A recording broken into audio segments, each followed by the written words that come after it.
Hello everyone, আসসালামু আলাইকুম। Welcome back to my channel. আজকের রেসিপিতে আপনাদের সাথে শেয়ার করব সুইট চিলি সসের রেসিপি। রোজার সময় আমরা বিভিন্ন ধরনের ভাজাভুজি তৈরি করে থাকি, সেই ভাজাভুজিগুলো কিন্তু এই সসের সাথে সার্ভ করতে পারেন। বাজারের কেনা সুইট চিলি সসের চাইতে ঘরে তৈরি এই সুইট চিলি সস কিন্তু অনেক বেশি মজার হয়ে থাকে। আশা করছি আজকের এই সহজ রেসিপিটা আপনাদের কাছে ভালো লাগবে। আজকের রেসিপির জন্য এখানে একটা পাত্রের মধ্যে নিয়ে নিয়েছি মেজারমেন্ট কাপের 1 কাপ পরিমাণ পানি।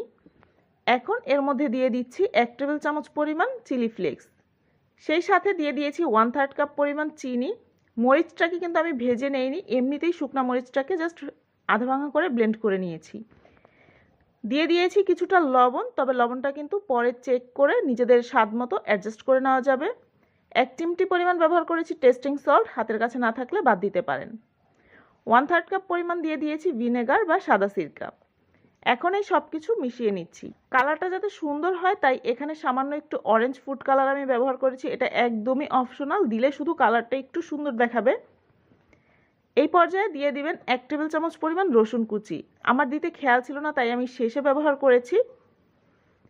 এই মিশ্রণটাকে চুলায় বসিয়ে যখন ফুটতে শুরু করবে ওই পর্যায়ে 4-5 মিনিটের মতো একটু জাল করে নিব। এদিকে একটা মিশ্রণ তৈরি করে নিচ্ছি। এই জন্য নিয়ে নিয়েছি 1 টেবিল চামচ পরিমাণ কর্নফ্লাওয়ার। এর মধ্যে 2 টেবিল চামচ পরিমাণ পানি দিয়ে সুন্দর মতো মিশিয়ে নিচ্ছি। এখন এই মিশ্রণটা দিয়ে দিচ্ছি। মিশ্রণটা দেওয়ার পরে সাথে সাথেই কিন্তু নেড়ে দিতে হবে, তা না হলে কর্নফ্লাওয়ারের মিশ্রণটা দলা পাকিয়ে যাবে।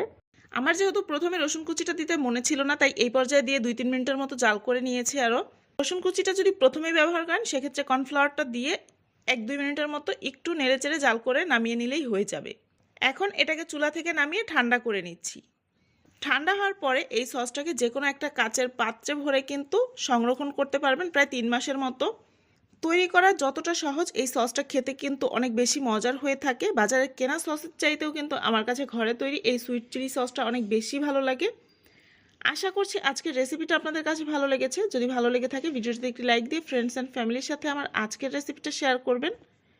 আমার চ্যানেলটা যদি এখনও সাবস্ক্রাইব করে না থাকেন তাহলে প্লিজ আমার চ্যানেলটা সাবস্ক্রাইব করবেন। সবাই খুব বেশি ভালো থাকবেন। আল্লাহ হাফেজ।